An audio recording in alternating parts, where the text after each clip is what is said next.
दोस्तों आज इस वीडियो के साथ प्रोजेक्शन की शुरुआत होने वाली है। मैं इस वीडियो में आपको प्रोजेक्शन का इंट्रोडक्शन दूंगा और कोशिश करूंगा कि प्रोजेक्शन को आसान से आसान तरीके से समझाऊं आपको। और मैं आपको बताना चाहूँगा कि प्रोजेक्शन पर और भी आगे कई सारी वीडियोस आएंगी, तो कृपया चैनल को सब्सक्राइब कर लें और बेल आइकन को दबा लें ताकि आपको नए वीडियो की नोटिफिकेशन तुरंत मिल जाए।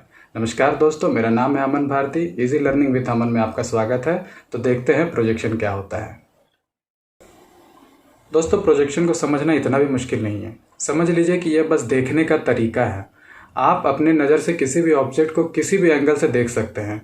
तो आप एक पर्टिकुलर एंगल से किसी ऑब्जेक्ट को मान लीजिए देखते हैं, और उसके बाद आपको जो दिखता है उस ऑब्जेक्ट की जो भी भाग आपको नज़र आती है उस भाग को अगर आप अपने ड्राइंग शीट पे ड्रॉ करते हैं उसके डायमेंशन के साथ, तो जो ड्राइंग आपकी बनेगी वही उस ऑब्जेक्ट की प्रोजेक्शन होगी। इसमें ट्विस्ट ये है कि किसी भी ऑब्जेक्ट को देखने का कोई एक एंगल तो होता नहीं है।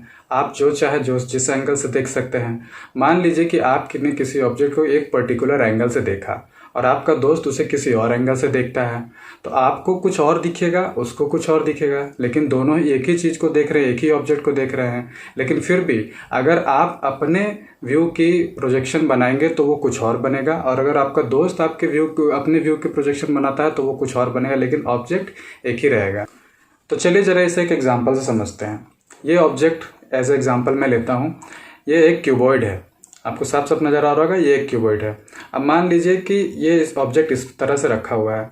आपने इसे बिल्कुल सामने से देखा, यानी कि ये जो सरफेस है आपकी नज़र इस सरफेस के बिल्कुल परपेंडिकुलर है, तो आपको तो सिर्फ ये रेक्टेंगुलर शेप ही नज़र आएगा। तो ये रेक्टेंगुलर शेप जब आपको नज़र आया तो आपने इसको इसके डायमेंशन सहित अपने ड्राइंग शीट पे ड्रॉ कर लिया। तो जो आपने डायमेंशन सहित ड्रॉ किया वो आपका प्रोजेक्शन हो गया। अब मान लीजिए कि कोई आपका दोस्त इधर खड़ा है इस तरफ से, तो उसको ये वाली सरफेस नज़र आएगी। तो ये वाला सरफेस देख लेते हैं क्या है। ये सरफेस हमारा स्क्वायर है, तो उसको अगर वो ये स्क्वायर नज़र आ रहा है तो वो इस स्क्वायर को ड्रॉ करेगा, और ड्रॉ करेगा अपने पूरे डायमेंशन के साथ ही।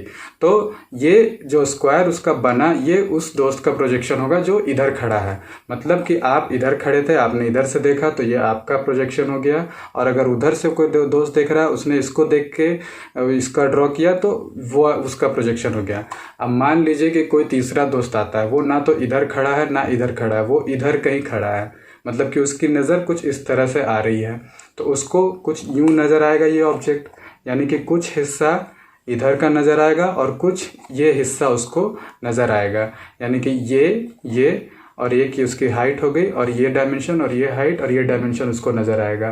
तो वो अपना जो उसको नज़र आता है वो चीज़ अपनी पेंसिल उठाकर इसके डायमेंशन सहित उसको अपनी कॉपी पे या उसने अपने ड्राइंग शीट पे ड्रॉ कर लिया। तो ड्राइंग शीट पे उसको ड्रॉ करने के बाद जो शेप उसने ड्रॉ किया वो उसका प्रोजेक्शन है। तो इससे आपको ये पता चलता है कि किसी भी ऑब्जेक्ट को देखने के अलग अलग तरीके होते हैं, अलग अलग एंगल्स होते हैं, इसीलिए एक ऑब्जेक्ट के कई सारे प्रोजेक्शन बनाए जा सकते हैं। देखिए, एक ऑब्जेक्ट है, अगर आप इसको किसी भी एंगल से देखेंगे तो एक टाइम पे आप एक ही एंगल से देख सकते हैं, या तो इधर बैठ सकते हैं या इधर बैठ के देख सकते हैं या इधर या ऊपर से देख सकते हैं। एक बार में आप एक ऑब्जेक्ट को पूरा नहीं देख सकते हैं। आपको एक ऑब्जेक्ट का पूरा इंफॉर्मेशन लेने के लिए आपको अपनी पोजीशन को चेंज करना ही होगा। इसीलिए एक ऑब्जेक्ट के कई सारे प्रोजेक्शन बनते हैं, और देखने के एंगल के बेसिस पे प्रोजेक्शन को कई सारे भागों में बांटा गया है, जिसका क्लासिफिकेशन हम वीडियो के अगले पार्ट में, आगे के पार्ट में देखेंगे। तो अभी आपको समझ में आया कि किसी ऑब्जेक्ट के बहुत सारे प्रोजेक्शन क्यों बनते हैं, क्योंकि इसे एक बार में पूरी कंप्लीट देखना इम्पॉसिबल है। प्रोजेक्शन में किसी भी ऑब्जेक्ट के कॉर्नर्स बड़े इंपॉर्टेंट होते हैं। जैसे कि अगर इस ऑब्जेक्ट की ही बात कर ली जाए तो यहाँ पे आपको 4 कॉर्नर्स नज़र आ रहे हैं, और इस साइड में आपको 4 कॉर्नर्स नज़र आ रहे हैं, और ये सारे कॉर्नर्स आपस में एक लाइन से जुड़े हुए हैं, इस तरह से लाइन से जुड़े हुए हैं। ये कॉर्नर्स इंपॉर्टेंट इसलिए है क्योंकि यहाँ से एक लाइन निकलती है जो प्रोजेक्शन प्लेन पर जाती है। प्रोजेक्शन प्लेन क्या होता है अभी थोड़ी देर में आपको समझ में आने वाला है। और जो लाइन यहाँ से निकलती है जो प्रोजेक्शन प्लेन पर जाती है उसे हम प्रोजेक्टर्स कहते हैं, हिंदी में प्रक्षेपी कहते हैं। और इन्हीं प्रोजेक्टर्स के हेल्प से प्रोजेक्शन बनता है, और वो प्रोजेक्शन प्लेन पर बनता है। तो चलिए इसे मैं एक इमेज के थ्रू समझाता हूँ आपको एग्जाम्पल में। इमेज का एग्जाम्पल देखने से पहले आइए प्रोजेक्शन का एक छोटा सा डेफिनेशन देख लेते हैं। जैसा कि स्क्रीन पर आपको दिख रहा है कि किसी वस्तु के अलग अलग कोनों या बिंदुओं से किसी समतल पर सीधी समानांतर रेखा खींची जाए तो वे समतल पर अलग अलग बिंदुओं पर मिलती हैं। समतल पर प्राप्त सभी बिंदुओं को क्रम में मिलाने पर बनी आकृति प्रक्षेप यानी कि प्रोजेक्शन कहलाती है। आपने देखा कि इसमें कोनों या बिंदुओं की बात की जा रही है, जबकि मैंने पहले कहा था कि बिंदुएँ, कोने बहुत ही इम्पोर्टेंट होते हैं किसी भी ऑब्जेक्ट के। तो चलिए जो यहाँ पे लिखा हुआ है उसको हम देखते हैं एक इमेज में। आपको यहाँ पे एक इमेज नज़र आ रहा है, ये कोई एक ऑब्जेक्ट है। ये 3D ऑब्जेक्ट है जिसको 3D में बनाया गया है। वैसे ये तो आइसोमेट्रिक व्यू है, मैं आपको बताऊँगा आगे चल के कि आइसोमेट्रिक व्यू क्या होता है। फिलहाल आप यहाँ पे देखें कि आपको ये एक ऑब्जेक्ट नज़र आ रहा है और यहाँ पे इसका प्रोजेक्शन नज़र आ रहा है। मेरे पॉइंटर पे ध्यान दीजिएगा आप, यहाँ पे ये प्रोजेक्शन नज़र आ रहा है और ये है ऑब्जेक्ट।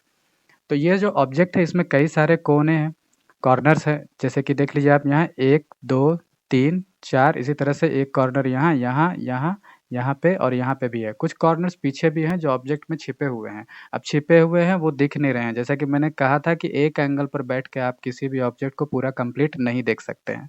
फिलहाल आपको जो कॉर्नर्स नज़र आ रहे हैं उसे देखिए। तो जो कॉर्नर्स आपको नज़र आ रहे हैं जैसे कि ये वाला एक कॉर्नर है, तो इस कॉर्नर से एक रेखा निकल रही है, जो कुछ इस तरह से जा रही है और वो बिंदु के रूप में यहाँ मिल रही है, ठीक है? इस प्लेन पर यहाँ मिल रही है। और एक कॉर्नर यहाँ है, इससे भी एक रेखा निकल रही है, जैसा कि डेफिनेशन में भी बताया गया था, रेखा निकल रही है और यहाँ पे मिल रही है। जब भी कोई रेखा यहाँ से निकलती है और वो इस प्लेन पर जाके मिलती है, तो यहाँ पे एक बिंदु बनाती है, ठीक है? तो इसी तरह से हर एक कोण से, हर एक कॉर्नर से एक निकलेगी रेखा और वो बिंदु बनाएगी। यहाँ जैसे कि देख रहे हैं आप, इस वाले कॉर्नर से जो रेखा निकली है वो यहाँ पे बिंदु बना रही है और जो इस वाले कॉर्नर से रेखा निकल रही है वो यहाँ पे एक पॉइंट बना रही है। इसी तरह से इस कॉर्नर से निकलने वाली रेखा यहाँ पे बना रही है और इस कॉर्नर से निकलने वाली रेखा यहाँ पे बना रही है। देखिए, मैं आपको बार-बार कह रहा हूँ कि यहाँ पे भी एक पॉइंट है और यहाँ पे भी एक पॉइंट है। लेकिन मैं बार-बार कह रहा हूँ कि इस कॉर्नर से यानी कि इस पॉइंट से निकल रही रेखा और यहाँ पे भी दोनों है, लेकिन सिर्फ़ मैं बार-बार कह रहा हूँ कि इस कॉर्नर से निकल रही रेखा। वो इसलिए मैं कह रहा हूँ क्योंकि ऑब्ज़र्वर कहीं इधर है, मतलब इसे इधर से देखा जा रहा है। तो जब इधर से देखा जा रहा है, तो हमें सिर्फ़ ये वाला पार्ट नज़र आएगा, ये वाला पार्ट नज़र आएगा और साथ ही साथ हमें सिर्फ़ ये कॉर्नर्स, ये वाले और ये वाले ही नज़र आएँगे, इधर वाले नज़र नहीं आएँगे, जब इसे इधर से देखा जाए, ठीक है? इसीलिए सिर्फ़ इन कॉर्नर्स को मैं अभी कंसीडर कर रहा हूँ। तो सब आपने आराम से देख लिया इसे कि हर कॉर्नर से रेखा निकल रही है और यहाँ पे एक बिंदु बना रही है। इससे पहले मैं आपको बता दूँ कि ये जो आपको दिख रहा है ये एक प्लेन है जिसे हम प्रक्षेप तल कहते हैं, यानी कि प्रोजेक्शन प्लेन यहाँ पे साफ-साफ नज़र आ रहा है। और जो कॉर्नर से जो रेखाएँ निकली उसे हम प्रक्षेपी कह रहे हैं, इंग्लिश में प्रोजेक्टर्स, ठीक है? तो यहाँ पे सारी बिंदुएँ हमको मिल गई। इसके बाद डेफ़िनेशन में क्या लिखा हुआ था कि इन बिंदुओं को क्रम में मिलाने पर। अब क्रम क्या है इन बिंदुओं को मिलाने का? या आप चाहें तो इस बिंदु को इस बिंदु से भी मिला सकते थे, लेकिन नहीं, ये गलत हो जाता। सही क्रम क्या है? जैसे कि इस बिंदु से इस बिंदु को मिलाया गया है, उसी तरह से इस बिंदु को आप इसके कॉरेस्पॉन्डिंग इस बिंदु से मिलाएँगे और वैसे ही इस बिंदु को इससे मिलाया गया है, तो आप इस बिंदु को इससे मिलाएँगे। तो जब आप सही क्रम में मिलाएँगे तो आपको ये एक नज़र आएगा, आकृति एक नज़र आएगी और इस आकृति को क्या कहेंगे हम? प्रक्षेप कहेंगे। अब इसमें देखने वाली बात ये है कि जब हमने इसको इधर से देखा, इस तरफ से देखा तो हमें सिर्फ़ ये नज़र आ रहा था, सिर्फ़ ये नज़र आ रहा था। और जो इसका प्रोजेक्शन बना है ये वाला, वो प्रोजेक्शन जो बना है वो बिल्कुल इसी के जैसा ही है, सेम टू सेम यही है और जो डायमेंशंस इसके होंगे वही डायमेंशन इसके भी होंगे। तो मैंने आपको पिछले पार्ट में भी कहा था, इंट्रोडक्शन में आपको कहा था कि आपको देखने पर जो दिखे अगर आप उसी चीज़ को यहाँ पे ड्रॉ कर दें तो वही आपका प्रोजेक्शन हो गया। तो इधर कोई व्यक्ति अगर बैठा था, उसने उसको देखा, उसको सिर्फ़ ये वाला पार्ट नज़र आया, तो इस वाले पार्ट का प्रोजेक्शन उसने बनाया तो एकदम सेम टू सेम वही निकल के आया। अब इस ऑब्जेक्ट में आपको ये वाला पार्ट इसीलिए नज़र आ रहा है क्योंकि आपका जो व्यू पॉइंट है, जो आप जिस एंगल से देख रहे हैं वो स्क्रीन के बिल्कुल सामने है। मतलब कि आप स्क्रीन के बिल्कुल सामने बैठकर देख रहे हैं तब आपको हल्का-सा ये भी पार्ट नज़र आ रहा है और हल्का-सा ये भी पार्ट उसको नज़र आ रहा है।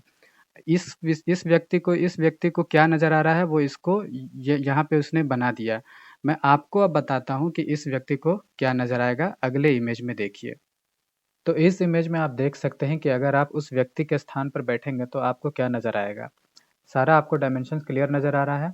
इससे आपको एक चीज़ क्लियर हो जाती है कि आप अगर पहले जिस स्थान पर बैठे थे तो आपको ऑब्जेक्ट का कुछ और हिस्सा नज़र आ रहा था। आप अगर उस व्यक्ति के स्थान पर बैठे तो आपको ऑब्जेक्ट का कुछ और हिस्सा नज़र आया। तो इस तरह से एक ऑब्जेक्ट के कई सारे प्रोजेक्शन बन सकते हैं, बस मैटर ये करता है कि आपने उसे किस पोज़ीशन पे बैठकर देखा है। तो चलिए अब वापस उसी इमेज पे एक बार दोबारा चलते हैं।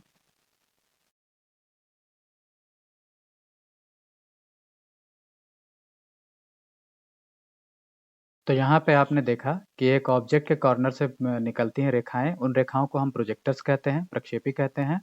और जिस प्लेन पर प्रोजेक्शन बनता है यानी कि प्रक्षेप बनता है उसे प्रक्षेप तल या फिर प्रोजेक्शन प्लेन कहते हैं। और ये हमारा ऑब्जेक्ट हो गया। अब आप चाहें तो इसे इधर से भी बैठ कर देख सकते हैं और जो दिखता है आप उसको इधर बना सकते हैं। तो वीडियो के आगे के भाग में आपको मैं बताऊंगा, इस वीडियो में या फिर अगले वीडियो में मैं आपको बताऊंगा कि कैसे हर एक पोजीशन पे बैठ के आप इसका प्रोजेक्शन बना सकते हैं। तो चलिए अब आगे बढ़ते हैं और देखते हैं कि प्रोजेक्शन के टाइप्स क्या होते हैं, क्या-क्या क्लासिफिकेशन है प्रोजेक्शन के। तो ये रहे प्रोजेक्शन के क्लासिफिकेशन। प्रोजेक्शन के 3 भाग हैं, ऑर्थोग्राफिक, ऑब्लिक और पर्सपेक्टिव।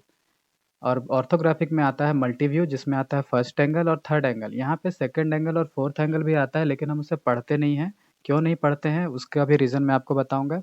ऑर्थोग्राफिक में फिर यहाँ पे आता है एक्सोनोमेट्रिक, जिसके अंदर आता है आइसोमेट्रिक, डायमेट्रिक और ट्राइमेट्रिक। तो इसमें जो आपको दिखाई दे रहा है ये येलो कलर वाला ऑर्थोग्राफिक, ऑब्लिक और पर्सपेक्टिव, इसको हम डिस्कस करेंगे। और यहाँ जो रेड आपको नज़र आ रहा है वो फर्स्ट एंगल, थर्ड एंगल और आइसोमेट्रिक, इसको हम डिस्कस करेंगे। बाकी ये सब आपको डायमेट्रिक और ट्राइमेट्रिक डिस्कस करने की ज़रूरत नहीं है। आईटीआई लेवल में बस इन्हीं तीनों की ज़रूरत होती है ज़्यादातर, फर्स्ट एंगल, थर्ड एंगल और आइसोमेट्रिक। तो चलिए अब देखते हैं कि ऑब्लिक प्रोजेक्शन क्या होता है। जो ऑब्लिक प्रोजेक्शन होता है उसमें भी किसी भी ऑब्जेक्ट को जब हम बनाते हैं तो उसके तीनों डायमेंशंस नज़र आते हैं, जैसे कि लंबाई, चौड़ाई और ऊंचाई। जैसा कि आप इस पहले इमेज में देख सकते हैं, ये रही चौड़ाई, ये रही ऊंचाई और ये इसकी लंबाई है। तो नियम क्या है ऑब्लिक प्रोजेक्शन बनाने का कि आप चौड़ाई और लंबाई को एक दूसरे के परपेंडिकुलर रखेंगे, यानी कि देखिए यहाँ पे एक 90 डिग्री बनेगा, मतलब चौड़ाई और लंबाई के बीच का एंगल 90 डिग्री है। और जो लंबाई है उसको या तो 30 डिग्री पर हम बनाते हैं या तो 45 डिग्री पर, और कुछ केसेस में 60 डिग्री पर भी बनाते हैं। तो ये 3 तरह के केसेस है जिसमें ऑब्लिक प्रोजेक्शन को बनाया जाता है। तो फिर से एक बार देख लीजिए और इसको समझ लीजिए कि ऑब्लिक प्रोजेक्शन में तीनों डायमेंशन शो करते हैं। 2 डायमेंशंस आपस में 90 डिग्री पर बनाए जाते हैं और तीसरा डायमेंशन या तो 30 डिग्री या 45 डिग्री या 60 डिग्री पर बनाया जाता है। और ये एंगल जो 30, 45 और 60 देख रहे हैं वो क्षैतिज से है, ये रहा क्षैतिज। तो क्षैतिज से इसको बनाया जाता है। इसके बाद ऑब्लिक प्रोजेक्शन के 2 प्रकार होते हैं, एक कैवेलियर, एक कैबिनेट। कैवेलियर में फुल स्केल यानी कि जितनी लंबाई है उसको उतनी लंबाई दी जाती है, और कैबिनेट में उसको आधा बनाया जाता है। बस इतना सही था ऑब्लिक प्रोजेक्शन। इसके बारे में और डिस्कशन हम करेंगे वीडियो के आगे के भाग में।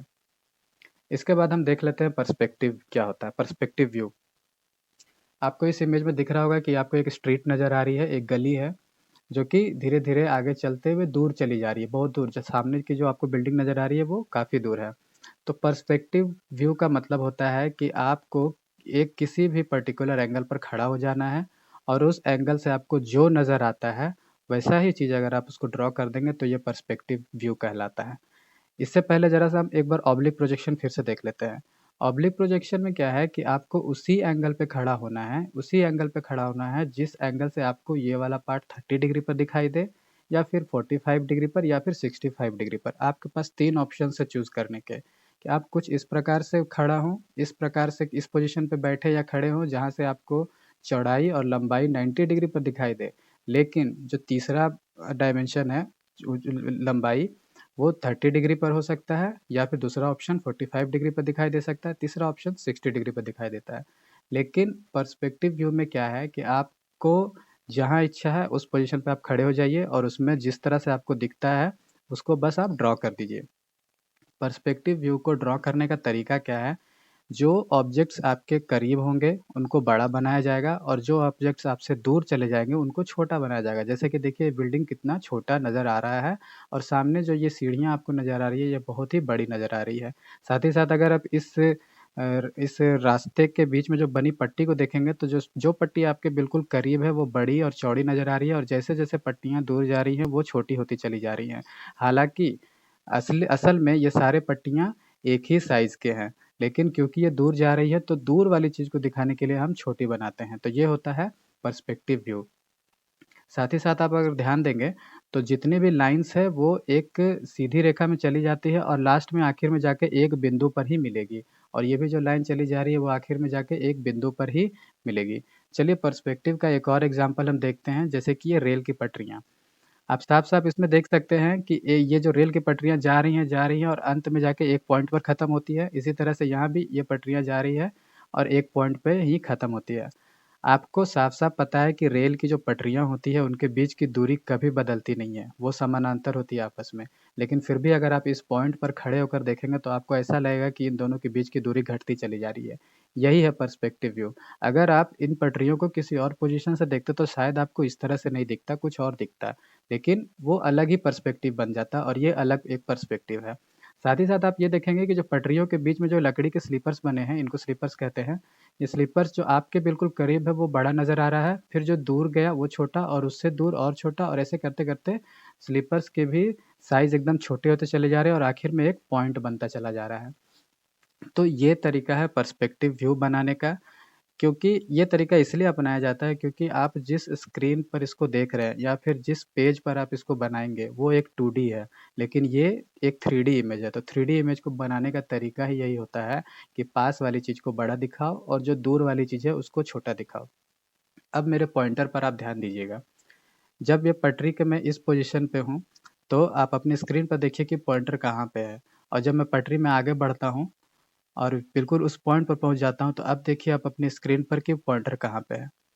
अब आपको समझ में आया कि पहले पॉइंटर नीचे था और अब धीरे-धीरे ऊपर चला गया है। यानी कि आपको 2D में ही आप ट्रैवल कर रहे हैं, अपने स्क्रीन के 2D में ही आप ट्रैवल कर रहे हैं। नीचे थे, ऊपर चले गए। लेकिन आपको इमेज में ऐसा लग रहा है कि आप इमेज में आगे बढ़ते चले जा रहे हैं, अंदर चलते चले जा रहे हैं, जबकि स्क्रीन में अंदर जाने का रास्ता आपके पास नहीं है। साथ ही साथ अगर ये देखें कि ये वाली जो स्लीपर है, पहले नीचे स्क्रीन के निचले हिस्से में बनी हुई है। ये थोड़ा ऊपर बनी हुई है, थोड़ा ऊपर और ये ऊपर और ये ऊपर और इसके करते-करते ऊपर बिल्कुल एक पॉइंट पर पॉइंट बन गई है आखिर में। तो आपको लग रहा होगा कि आप तो अंदर घुसे चले जा रहे हैं, लेकिन असल में आप नीचे से ऊपर की ओर जा रहे हैं। तो यही तरीका है पर्सपेक्टिव बनाने का और पर्सपेक्टिव व्यू में इसी तरह से चीज़ों को बनाया जाता है और दिखाया जाता है। ये क्यों किया जाता है? ताकि किसी भी 3D इमेज को आप 2D में बना सकें। ऑब्लिक प्रोजेक्शन जो हमने देखा, उसमें भी ये जो आपको नज़र आ रहा है, ये भी एक 3D ऑब्जेक्ट है और ये 30 डिग्री पर हमने क्यों उठाया, 45 पे क्यों उठाया या फिर 60 पे क्यों उठाया? ताकि हम तीसरे डायमेंशन को दिखा सकें। अगर मान लीजिए कि तीसरे डायमेंशन को कुछ इस तरह से बना देते, तो क्या वो सही रहता? बिल्कुल भी सही नहीं रहता। तो बस ऑब्लिक प्रोजेक्शन में हमें ऑप्शन दिया गया है कि आप उसे 30 पर उठाकर दिखाइए या 45 पर या 90 पर। 3 ऑप्शंस दिए हैं, लेकिन पर्सपेक्टिव में आपके पास ऑप्शन नहीं है, फुल फ्रीडम है, आप जिधर भी चाहें, जैसे भी चाहें उस तरह से बैठ के खींच सकते हैं। बस आप नियम का सही-सही उपयोग करें, जो पास की चीज़ें हैं उसको बड़ी दिखाएँ और जो दूर की चीज़ें हैं उसको छोटी दिखाएँ। उम्मीद है कि आपको ये चीज़ समझ में आया होगा। तो देखना आपने कि आप जिस तरह से जैसे बैठे हैं, उस तरह से प्रोजेक्शन बनता है। अब चलिए तीसरा तरीका देख लेते हैं। मान लीजिए आप तीसरे किसी पोज़ीशन पे बैठे हैं और वो है आइसोमेट्रिक। अब आप ऐसे पोजीशन पे बैठे हुए हैं कि ये जो क्यूब है, आपको ये कुछ इस प्रकार नज़र आ रहा है कि ये ऊँचाई सीधी है, जो क्षैतिज है, क्षैतिज से बिल्कुल सीधी है यानी कि 90 डिग्री पर है। लेकिन बाकी के जो 2 डायमेंशंस हैं, वो 30 डिग्री के एंगल पर झुके हुए हैं। तो आइसोमेट्रिक प्रोजेक्शन में आपके पास सिर्फ़ एक ही ऑप्शन है। आप उस पोज़ीशन पे जाके बैठिए, जहाँ से आपको ऊँचाई तो 90 डिग्री के एंगल पर नज़र आए, लेकिन बाकी के 2 डायमेंशंस 30 डिग्री पर ही होने चाहिए, तब ये आइसोमेट्रिक प्रोजेक्शन कहलाएगा, ठीक है? तो इसे बनाने का तरीका क्या है? यहाँ पे आप देख सकते हैं, यहाँ पे एक छोटा-सा सेट स्क्वायर बना हुआ है और ये वो वाला सेट स्क्वायर है जिसमें एक एंगल 30 डिग्री का होता है, एक 60 और एक 45 डिग्री का होता है। तो इससे हमें साफ पता चल रहा है कि जब ये वाला जो डायमेंशन है वो 30 डिग्री के एंगल पर बना है, तो इसे बनाने के लिए हम सेट स्क्वायर का ही यूज़ करेंगे। मैंने सेट स्क्वायर के बारे में अपने पहले वीडियो में बात किया है, अगर आप इसे देखना चाहें तो देख सकते हैं, लिंक मैं डिस्क्रिप्शन में डाल दूँगा। तो अब आपको यहाँ से ये पता चल गया कि आपके पास कई सारे ऑप्शंस हैं। एक बार फिर से मैं आपको क्लियर कर देता हूँ। ऑब्लिक में आपके पास 3 ऑप्शन है। नियम है ये, आप ऐसे बैठिए कि आपको एक डायमेंशन 30, 45 या 60 डिग्री के एंगल पर दिखे। पर्सपेक्टिव में आपकी इच्छा, जैसे आप चाहें वैसे बैठ के ड्रॉ कर सकते हैं। बस नियम ये है कि जो पास की चीज़ें हैं उसको बड़ी बनाओ, जो दूर की चीज़ें हैं उसको छोटी बनाओ। और आइसोमेट्रिक के नियम ये है कि आप इस तरीके से बैठे कि आपको एक डायमेंशन 90 डिग्री पर दिखाई दे और एक डायमेंशन 30 डिग्री के एंगल पर दिखाई दे। अब आपको जो ये इमेज नज़र आ रही है, उसमें आप देखेंगे कि OA, OB और OC के बीच में 120 डिग्री का एंगल है। 120, 120, 120 यानी कि टोटल 360 डिग्री है। तो ये जो आपको इमेज नज़र आ रहा है वो यही इमेज है, बस ये पारदर्शी बनाया है और इसमें आपको एंगल्स नज़र आ रहे हैं। तो ये जो आपको ओए, ओबी और ओसी नज़र आ रही है इसे आइसोमेट्रिक एक्सिस कहते हैं। आपको पता होगा कि अब आप जब आप एक क्यूब को उठाएँगे तो उसका जो एक कॉर्नर पकड़ेंगे तो आपको 3 लाइन्स जाती हुई नज़र आएगी जो 90 डिग्री पर होती है। उनको हम एक्सिस कहते हैं नॉर्मल ज्योमेट्री में, और अगर आप इंजीनियरिंग ड्राइंग में आइसोमेट्रिक में उसको अगर आप देखेंगे तो उसको आइसोमेट्रिक एक्सिस कहते हैं। तो इससे हमें ये पता चलता है कि नॉर्मल ज्योमेट्री में जो 3 लाइन्स होती है जिनके बीच का एंगल आपस में 90 डिग्री का होता है उसे हम एक्सिस कहते हैं, और जब उसी एक्सिस को हम आइसोमेट्रिक में ड्रॉ करते हैं तो उनके बीच का एंगल 120 डिग्री, 120 डिग्री और 120 डिग्री हो जाता है। इसे हम आइसोमेट्रिक एक्सिस कहते हैं। तो इस इमेज में आप देख सकते हैं कि यहाँ पे एक क्यूबॉइड है जिसका आइसोमेट्रिक व्यू बनाया गया है, और ये जो पीछे आपको नज़र आ रहा है ये ग्राफ है, और इस ग्राफ को हम आइसोमेट्रिक ग्राफ कहते हैं। चलिए एक और एग्जांपल देख लेते हैं। ये कुछ एक ऐसा ऑब्जेक्ट है जिसका एक आइसोमेट्रिक व्यू बनाया गया है और इसे भी ग्राफ पर ही बनाया गया है, और ये ग्राफ की इमेज है जो ग्राफ असल में दिखता कैसा है। तो मैं आपको वीडियो के अगले भाग में ग्राफ बनाना भी सिखाऊंगा, और इस ग्राफ के ऊपर इस आइसोमेट्रिक व्यू को कैसे बनाते हैं और बिना ग्राफ के भी आइसोमेट्रिक व्यू को कैसे बनाते हैं। फिर उसके बाद हम देखेंगे कि आइसोमेट्रिक को देख करके आप फर्स्ट एंगल और थर्ड एंगल में ऑर्थोग्राफिक प्रोजेक्शन को कैसे बनाएंगे। तो मुझे उम्मीद है कि आज के वीडियो ने आपको प्रोजेक्शन समझने में थोड़ा तो हेल्प किया होगा। दोस्तों, मैं कोशिश करता हूं कि ब्रिलियंट से ब्रिलियंट स्टूडेंट और जो कमज़ोर स्टूडेंट है उनको भी मेरे द्वारा पढ़ाई गई चीज़ें समझ में आए, इसलिए मैं इस तरह के एग्जाम्पल्स यूज़ करता हूं और ज़्यादा से ज़्यादा अच्छे से पढ़ाने की कोशिश करता हूं। मुझे उम्मीद है ये वीडियो आपके लिए हेल्पफुल रहा होगा। अगर ऐसा है तो इसे लाइक करें, शेयर करें, सब्सक्राइब करें। मैं प्रोजेक्शन पर और भी वीडियोस बनाता रहूँगा, इसलिए चैनल को सब्सक्राइब करना मत भूलिएगा। मैं मिलूँगा आपसे अगले वीडियो में, तब तक के लिए टेक केयर।